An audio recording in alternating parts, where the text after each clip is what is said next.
Salut à tous et bienvenue dans The Good Change, le podcast qui explore des initiatives positives pour un monde plus beau, plus sain et plus authentique. Dans chaque épisode, je rencontre des entrepreneurs passionnés et je partage mes dernières découvertes en matière d'artisanat, d'écologie, de bien-être et de lieux insolites. Moi, c'est Anthony, je suis graphiste et directeur artistique à Paris. J'ai toujours été attiré par les projets audacieux, atypiques et créatifs. Ensemble, on va partir à l'aventure pour s'inspirer et embellir notre quotidien. Aujourd'hui, je suis avec Pierre qui se réinvente dans un nouveau métier, dans l'artisanat. Il a décidé de s'installer à Londres et d'ouvrir une boulangerie bio. Allez, c'est parti! Eh bien, je me retrouve aujourd'hui avec Pierre. Salut Pierre. Salut Anthony. Écoute, je suis vraiment ravi de te voir et de te voir en vrai parce qu'en fait, on a échangé ensemble à distance. C'est vrai. Et là, c'est un plaisir de t'accueillir aujourd'hui pour cette interview, parler de ton projet. J'avais envie de savoir, déjà en quelques mots, est-ce que tu peux nous dire un peu qui tu es et quel est ton projet du moment? Du moment. Alors, je suis Pierre, j'ai 38 ans. Je suis marié, je suis papa de 2 petites filles. Deux jumelles. Des jumelles, voilà, de 6 ans. Je suis diplômé d'un master de management. Et après 15 ans de carrière, on va dire, dans le business développement, aussi bien dans le sport que dans le monde du conseil, j'ai décidé à l'aube de mes 40 ans de prendre un virage professionnel. Ok, alors effectivement, là, on s'est rencontrés parce que tu as un nouveau projet, tu te réinventes dans un nouveau domaine qui est l'artisanat, et précisément dans la boulangerie. Dans la boulangerie artisanale. On va en parler en détail, et en fait, on se connaît parce que moi, je t'ai accompagné sur la partie purement visuelle en fait du projet, et j'ai bien aimé ta démarche, et l'idée d'aujourd'hui, c'est de développer un peu tout ça pour que les gens qui nous suivent découvrent ton projet et puis apprennent aussi concrètement comment ça se passe dans cet univers. Est-ce que du coup tu peux nous parler un peu de ton projet en fait, c'est dans l'univers de la boulangerie. Oui. Donc qu'est-ce qui t'a motivé à aller là-dedans? Dis-nous tout. Alors qu'est-ce qui m'a motivé à aller dans la boulangerie? Alors c'est 2 choses, c'est à la fois un métier, une passion d'enfant. C'est un métier que j'ai en tête depuis tout petit, qui me passionne, qui m'intrigue, qui me donnait envie, qui me donne envie. À chaque fois que je vais chez les boulangers, je suis assez admiratif. Mais admiratif, c'est quoi? C'est c'est l'environnement, c'est le produit, c'est la façon dont ils pétrissent, la façon dont ils prennent soin de la pâte, dont ils la laissent reposer, ils la retravaillent, donc ça c'est quelque chose qui, avec mes yeux d'enfant, j'ai toujours admiré, j'ai toujours apprécié, et donc voilà, c'est un rêve que j'avais entre guillemets au fond de ma tête, qui dormait, qui était un peu en attente. C'est un rêve qui dormait, et puis peut-être aussi une partie de racines familiales qui renaissent, qui ressortent. Mes grands-parents, que ce soit maternels ou paternels, sont d'anciens agriculteurs. Donc tout ce qui est terre, terroir, produits sains, fabrication saine, ça c'est des choses qui me parlent vraiment. Et donc c'est un projet que j'avais, que j'osais pas mettre en œuvre. Et puis après de nombreuses heures de discussion avec mon épouse Florence, une bonne introspection, on s'est dit que c'était aussi peut-être le moment d'oser, d'y aller, et puis de se lancer pour pas regretter, et donc aujourd'hui effectivement on est en train de sauter le pas. Génial. Et alors du coup cette phase de réflexion, ça a été sur plusieurs mois, plusieurs années, ça a été radical? Non, ça a été sur plusieurs années, mais au début assez distancé. Les discussions étaient assez distantes. Et puis petit à petit, Moi, j'avais vraiment l'envie, en fait, j'avais vraiment cette envie d'être épanoui dans mon job, mais c'est-à-dire que d'aller tous les matins, presque en courant, dans mon métier, faire mon travail. J'étais pas du tout malheureux dans ce que je faisais, mais il me manquait quand même cette petite flamme qui fait que on est capable de se projeter loin dans les années à venir. Et là, effectivement, voilà, pas encore 40 ans, des petites filles qui sont encore tout à fait malléables, on va dire. Donc c'était aussi le bon moment, je pense, pour y aller. Pour se lancer dans l'aventure. Pour se lancer. Cool. Alors, en préparant l'émission, moi, en fait, il y a une question qui m'est venue, que j'avais envie de te poser, c'est quoi pour toi un bon pain, en fait, tout simplement? Un bon pain, tout simplement, c'est un pain, alors déjà, c'est un pain qui est fait avec beaucoup d'amour. C'est un pain qui est fait avec des bonnes matières premières. C'est-à-dire que souvent, quand vous allez chez votre boulanger, qui peut être parfois malheureusement conventionnel, il va parler de fournisseur, par exemple, il va parler de son meunier qui est son fournisseur. Le meunier, c'est pas un fournisseur, en fait, c'est un partenaire. C'est-à-dire que ce qui va faire un bon pain, c'est évidemment, c'est une bonne farine. C'est une farine sans additifs. Un pain. Le pain, ça existe depuis des milliers d'années, en fait. C'est de l'eau, de la farine et du levain. C'est ce qu'il y a de plus simple. C'est pour ça que ça existe depuis des années. C'est une base alimentaire dans de nombreux pays. Même s'il y a des pains levés, des pains plats, selon les continents où on se trouve. Mais voilà, un bon pain, c'est ça, c'est un geste, c'est des bons produits, des bonnes matières premières. C'est aussi du temps. Un pain, il faut lui laisser le temps de se reposer, il faut lui laisser le temps de lever. Enfin, c'est la fermentation, elle se fait pas. Alors oui, elle se fait vite avec de la levure, mais c'est pas un bon pain à la levure. C'est vrai qu'aujourd'hui, on est un peu toujours trop dans la course au temps, et l'idée, c'est peut-être aussi, toi, ce que tu veux faire, revenir à un rythme peut-être plus normal. Ouais, exactement. Moi, le pain que je veux proposer, c'est, alors déjà, c'est du pain bio, exclusivement bio. Tout est au levain naturel, il n'y a pas de levure. Donc là aussi, pour faire un levain, il faut du temps. Faut que le levain fermente, faut le rafraîchir. Donc en gros, pour faire un pain, c'est censé. Pour faire un pain, c'est le pain, on le fait globalement, on le fait le matin et on le cuit le lendemain matin. Donc il faut qu'il fermente toute la journée, toute la nuit. Donc c'est ça une longue fermentation, et c'est ça qui fait que le pain est gustativement très bon et très digeste. Souvent on parle des problèmes de gluten, mais en fait avant on n'avait pas de problème de gluten. C'est-à-dire que avant le pain, quand le réseau glutineux a le temps de se développer, les gens acceptent, les organismes acceptent bien le gluten. Donc c'est effectivement, mais la course au temps fait qu'aujourd'hui, malheureusement, on prend des raccourcis. Donc ça, en tout cas, c'est l'un des ingrédients dans toi, ta marque de fabrique, c'est aussi revenir à un rythme un peu différent. Exactement. Retrouver le pain authentique, le pain et puis un bon pain, évidemment, je l'ai pas dit, mais un bon pain, c'est un pain qui se partage. C'est le pain moi, j'ai ce souvenir à chaque fois chez mes grands-parents où il y a le gros pain, qui est lourd. Hyper lourd. C'est le pain de, 5 livres, 8 livres, voilà. Mais c'est le pain qu'on partage, quoi. C'est le pain qui était, au milieu de la table et avec le couteau à côté, et on savait que c'était l'objet indispensable. Yes. Et alors, est-ce que tu saurais me dire en fait pourquoi en France il y a une tradition quand même sur le pain par rapport à d'autres pays? Enfin, il y en a vraiment ce truc. En fait, il y a beaucoup de pays je le disais tout à l'heure, il y a beaucoup de pays qui ont une tradition, c'est juste qu'elle est différente de la nôtre. Mais par exemple, tout ce qui est pain, pita, en fait, ça aussi, c'est des traditions. C'est juste que selon les territoires où l'on est, le blé n'est pas le même, donc la constitution du blé n'est pas la même. Donc il va y avoir plus ou moins de gluten, et effectivement c'est le gluten qui fait qu'on a un beau pain levé comme on peut avoir chez nous, ou un pain plat. Okay. Donc effectivement nous on a la chance d'avoir des blés des blés qui sont vraiment de qualité, et donc qui permettent de faire des beaux pains, et puis d'avoir on a quand même des très bons meuniers, on a un artisanat qui est avec des formations aussi qui sont très très bonnes, donc qui permettent d'avoir des boulangeries qui proposent des bons pains. Génial. Bah justement, ça me permet de rebondir sur le volet, on va dire, entrepreneurial, puisque bah, voilà, tu t'es décidé à te lancer et tout, c'est génial.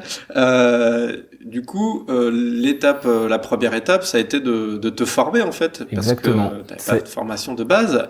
Est-ce que tu peux nous en parler un peu de Ouais. la formation que tu as suivie? Avec plaisir. Effectivement, c'était la première étape, cette formation. En France, même si moi, effectivement, le projet, il est, et on en reparlera peut-être, il est d'aller sur Londres. Mais déjà, en France, pour s'établir, il faut un diplôme. C'est-à-dire que si on n'est pas artisan boulanger, on peut pas ouvrir de boulangerie. Donc le terme, c'est artisan boulanger, ouais, en fait. exactement. Voilà, tout ce qui n'est pas artisan boulanger, ça peut être un point de cuisson, mais c'est pas le pain n'est pas réalisé sur place au laboratoire. Donc effectivement, cette première étape, ça a été de se former. Moi, j'avais pas envie de repartir non plus dans une formation de 2 ans en alternance. C'est ce qu'on propose beaucoup.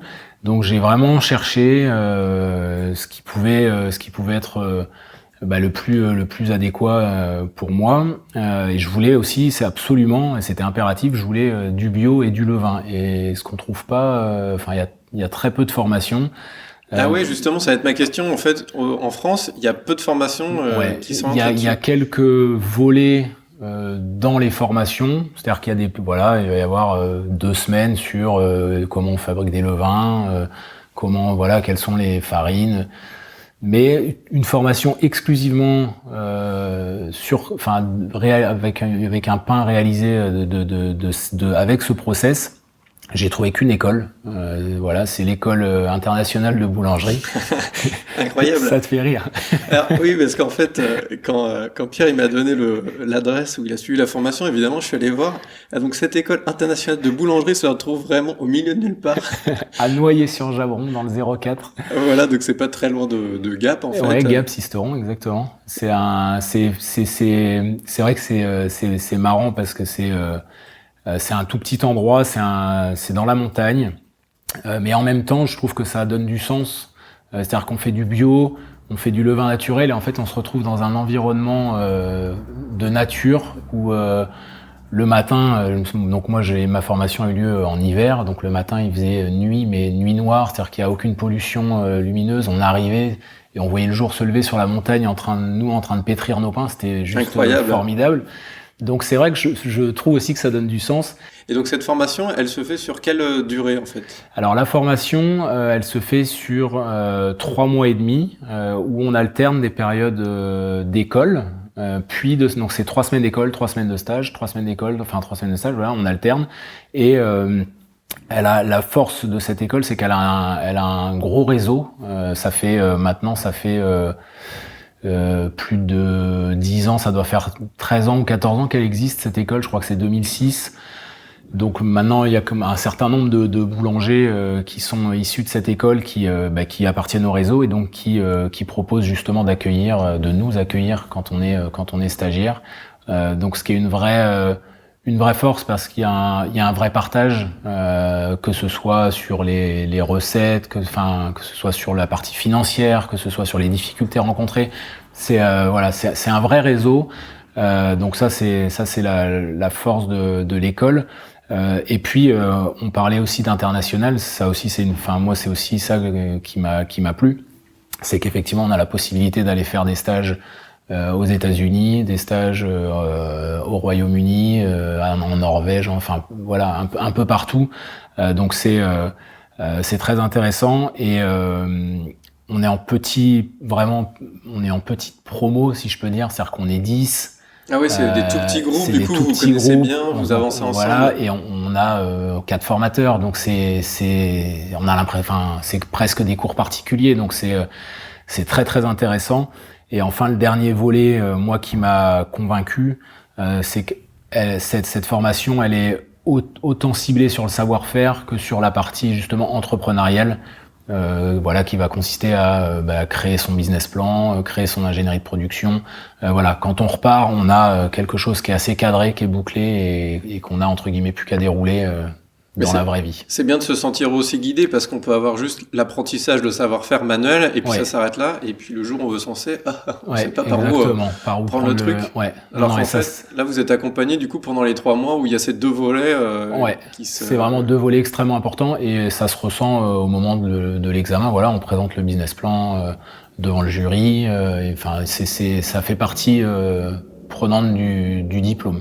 Donc en tout cas, voilà, chaque personne qui est passée dans cette école avait vraiment un projet clairement dans sa tête, clairement défini, ou en tout cas une idée précise. Et puis après, les 3 mois ont permis de valider. Ouais, exactement. Ok, donc toi, tu as eu ton diplôme en poche il y a quelques mois, c'était quand exactement? Ouais, je l'ai eu fin juin, du coup, avec le contexte Covid. Ça a un petit peu décalé, mais donc diplômé fin juin, effectivement. Ok, génial. Donc là, comme tu le disais tout à l'heure, tu veux pas t'installer en France, mais à Londres. Alors pourquoi tu veux t'installer à Londres? Alors en fait, je veux m'installer à Londres. Il y a 2 raisons. Il y a la partie boulange, c'est que j'ai envie de partager ce savoir-faire et cet artisanat français auprès, évidemment, de certains Français là-bas, mais pas que, justement. Je veux contribuer et participer au sein d'une communauté à leur montrer, même si on n'a pas la même culture au niveau du pain, mais à leur montrer qu'il peut y avoir des très bons pains, des pains parce que les Anglais mangent beaucoup de pain blanc, mou, du pain assez neutre. Aïe aïe aïe. Assez neutre et donc voilà, leur montrer qu'il peut y avoir autre chose, qui peut être aussi toujours dans ce côté sain, voilà, un bon pain. Et même sans en consommer tous les jours, mais parfois ça fait plaisir de partager un bon pain. Donc ça c'est le côté savoir-faire, le côté français, la French touch. Ouais. Et puis Londres aussi parce que ça fait partie d'un projet familial où on a aussi nous, quand je dis nous, donc mon épouse et moi, le souhait de montrer à nos filles une autre culture, une autre ville, montrer qu'il existe plein de choses différentes dans le monde, qu'il faut pas avoir peur de bouger, qu'il faut pas avoir peur d'essayer, que voilà, donc c'est vraiment ces deux parties-là qui nous ont poussé à nous établir à Londres. Ouais, c'est génial, du coup ça fait presque un double challenge en fait, c'est de se réinventer dans un métier puis dans une autre ville, donc c'est un chouette projet. Alors j'imagine qu'avec là le contexte etc, il y a eu des difficultés. Est-ce que tu peux parler un peu du coup du projet qui a évolué, qui a certainement dû être retardé avec la crise sanitaire? Oui, alors effectivement, donc il y avait déjà quelques petites difficultés entre guillemets, mais dont on avait connaissance au départ, c'est le Brexit. Donc ça simplifie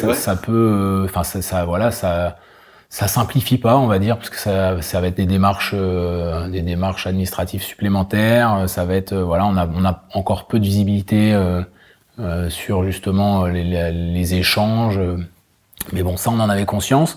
Et puis effectivement il y a la pandémie qui est arrivée, donc ça retarde un petit peu. Le projet est toujours là, mais toujours là, toujours motivé, toujours extrêmement motivé. Et la destination, elle est non là-dessus, il y a pas de souci. C'est juste un petit décalage de planning, mais le projet est bien là. Donc pour rebondir, en fait, on va le temps que tout se remette un peu en ordre, on va créer une boulangerie, une petite boulangerie éphémère.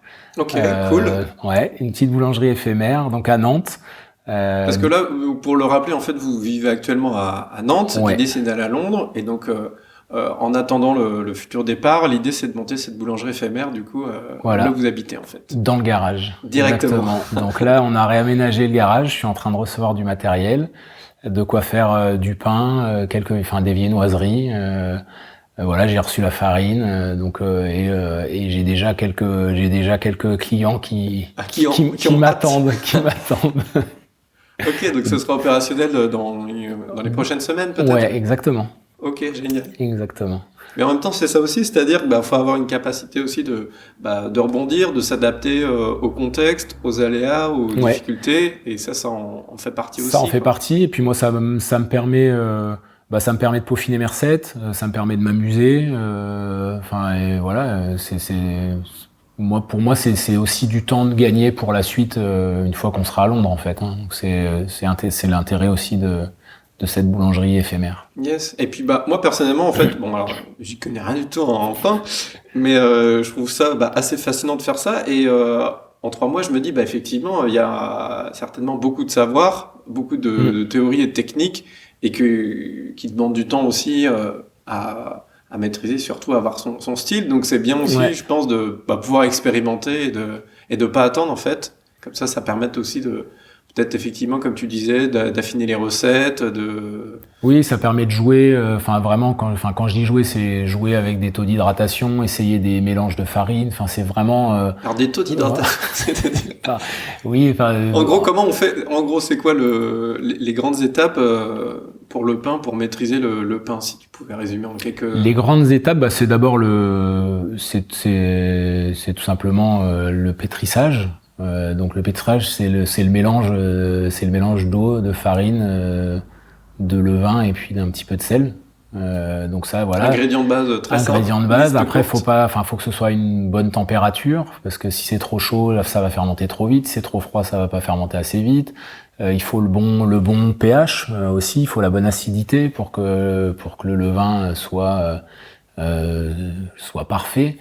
Et puis après c'est justement c'est du temps de repos, c'est ce qu'on appelle c'est des rabats qu'on fait au pain pour lui redonner un petit peu de force. Et puis ensuite le rabat en fait c'est quoi ? C'est tu replies la pâte sur elle-même. On replie la pâte pour lui redonner, pour que le réseau de gluten se reforme, se retende. Et ensuite c'est le façonnage. Donc là on va donner la forme au pain et ensuite on la met au frais pour que justement il y ait ce temps nécessaire pour que le pain prenne son volume et qu'on ait plus qu'à le cuire le lendemain matin. Ok, bon c'est bien, on a un peu l'envers du décor. Le financement du projet, tu le vois comment Alors le financement, effectivement, c'est un point capital, c'est un point très important. La difficulté qu'on s'est mise, entre guillemets, c'est que quittant la France pour l'étranger, les banques françaises ne désirent pas nous accompagner. Et de la même manière, les banques anglaises ne souhaitent pas non plus nous accompagner puisqu'on n'a aucun historique bancaire là-bas, donc pas de confiance. Donc nous, on a prévu le financer en majeure partie sur nos fonds propres. On a la chance d'être propriétaire d'une maison, donc qu'on va vendre et on va profiter des fonds pour justement investir pour la boulangerie. Et donc ce qui nécessite aussi quand même 20% de fonds qu'il va falloir que nous allions chercher. On réfléchit encore à la bonne formule. Donc comme j'ai dit, ce sera pas auprès des banques, mais ce sera auprès d'un réseau peut-être d'investisseurs, de gens qui croient en nous, de gens à qui le projet parle, à qui le projet donne envie. Et donc on pense s'orienter, c'est pas encore acté, mais on pense s'orienter vers ce qu'on appelle du crowdlending. Et donc le crowdlending, en fait, ce sont des prêts personnels. Les gens, à partir de quelques centaines d'euros, peuvent participer au projet. Et l'objectif, c'est, étant donné que la boulangerie, je le souhaite, fonctionnera, c'est qu'ils puissent aussi justement bénéficier d'un retour sur investissement via la participation justement à ce projet. On souhaite vraiment qu'il y ait une communauté qui nous accompagne et qui croit en nous. Ok, écoutez, si vous êtes intéressé pour soutenir le projet, en tout cas, n'hésitez pas et vous contribuerez au succès de l'aventure. On vous tiendra au courant quand on lancera la campagne. Ça marche, merci. Écoute, on avance dans l'interview. Moi, je voulais revenir sur le volet visuel, identité visuelle, puisqu'en fait, moi, j'ai eu le plaisir de t'accompagner dans ce projet pendant plusieurs mois. Et en fait, ce que j'ai trouvé intéressant, c'est que tu avais déjà une première réflexion sur un peu ton positionnement, sur les valeurs que tu voulais transmettre. Et du coup, on a travaillé ensemble pour mettre ça un petit peu en scène. Donc je sais pas toi un peu ton retour d'expérience là-dessus quand t'es arrivé et quand t'es reparti avec ta quête visuelle. Non, moi ça a été.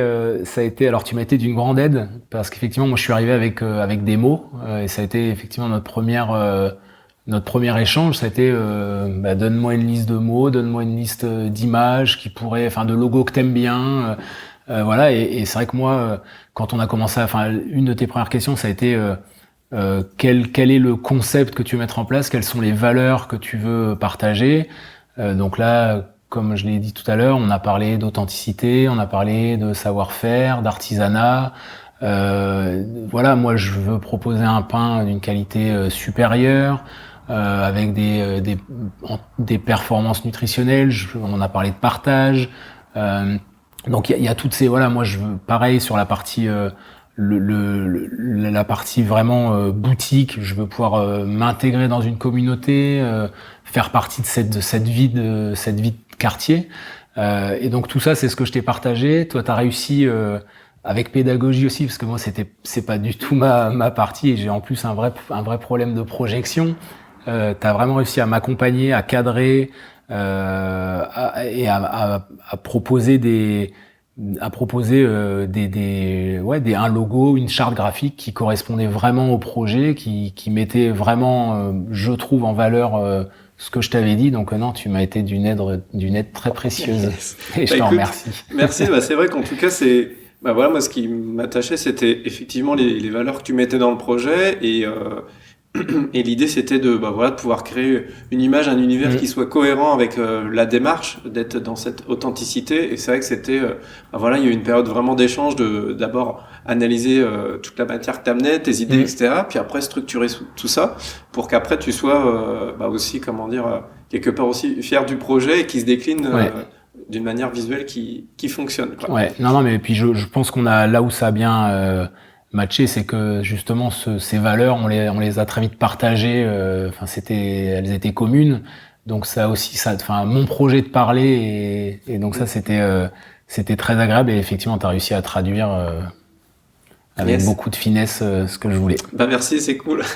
Et puis du coup, ça me permet de rebondir sur une autre interview que j'avais faite où on disait effectivement c'est important de bien s'entourer. Et là, je le vois aussi avec la formation que tu as suivie où tu te sentais vraiment en cohérence en fait avec les gens qui t'ont accompagné. Oui. Je pense que c'est important quand on entreprend d'avoir des gens qui comprennent le projet, qui vont nous soutenir. C'est hyper important parce que alors j'en suis encore, évidemment, j'ai pas encore la finalité qui est la boulangerie en tant que telle, mais l'une des principales difficultés de l'entrepreneuriat, je pense en fait, c'est justement ces questions incessantes, c'est le questionnement, c'est est-ce que ça va le faire. Il y a des jours où on se dit c'est super et tout, et puis le lendemain il y a des doutes. Donc effectivement d'être accompagné, bien accompagné, c'est rassurant. Et je pense que c'est même essentiel en fait si on veut y arriver le plus sereinement possible. Et c'est vrai que moi mais ne serait-ce qu'avec Florence en fait, je lui partage un nombre de choses. Je pense que des fois c'est un peu lourd pour elle, mais c'est vraiment nécessaire. Et c'est un questionnement incessant. Donc, mais ça fait partie de ma nouvelle vie, j'imagine. Ça fait partie de l'aventure, c'est ça. On est tous dans le même bateau, t'inquiète pas. Alors du coup, on arrive sur la fin de l'interview. Est-ce que tu aurais un conseil ou en tout cas un message à partager à ceux qui nous écoutent, qui voudraient se lancer, pourquoi pas dans l'univers de la boulangerie ou de manière plus générale dans l'artisanat ou quoi, un projet où ils veulent bien faire. Ils veulent bien faire, ils veulent faire du bien. Ouais. Un conseil, je sais pas si c'est un conseil, mais moi je sais que j'ai mis beaucoup de temps à oser, à accepter, à me dire allez, faut se lancer, faut prendre le risque. Si j'ai un conseil, c'est ça, c'est d'essayer de poursuivre ses propres rêves. Pour pouvoir essayer justement de faire quelque chose de bien et puis surtout de pas avoir de regrets. Moi je pense que j'aurais pu continuer ma carrière pendant des années mais sans un réel épanouissement personnel. Et aujourd'hui je sais que moi là aujourd'hui je suis excité, je suis impatient de comme un gamin qui va aller faire son pain ouais, je suis impatient de rencontrer mes clients, d'échanger, de partager et puis comme tu le disais, de leur donner quelque chose de bon. Je sais que je vais leur donner ce que je leur donne, c'est sain. Ouais, c'est satisfaisant et gratifiant. Exactement. Cool. Pour finir, quelles vont être un peu les prochaines étapes et où est-ce qu'on peut te retrouver si on veut suivre ton aventure? Alors, les prochaines étapes, donc là, on va bientôt, justement, parce qu'on a parlé d'identité visuelle, donc on va bientôt, on va mettre au grand jour, justement, les logos, la charte graphique. On va commencer à divulguer un petit peu tout ça. Donc, et ça, vous allez pouvoir le retrouver sur ma page Insta. L'étape d'après, évidemment, en tout le fil rouge, c'est Londres, hein, évidemment. Nous, dès que ça bouge un peu et qu'on peut aller visiter des locaux, qu'il n'y a plus de quarantaine, on pourra se mettre en ordre de marche aussi.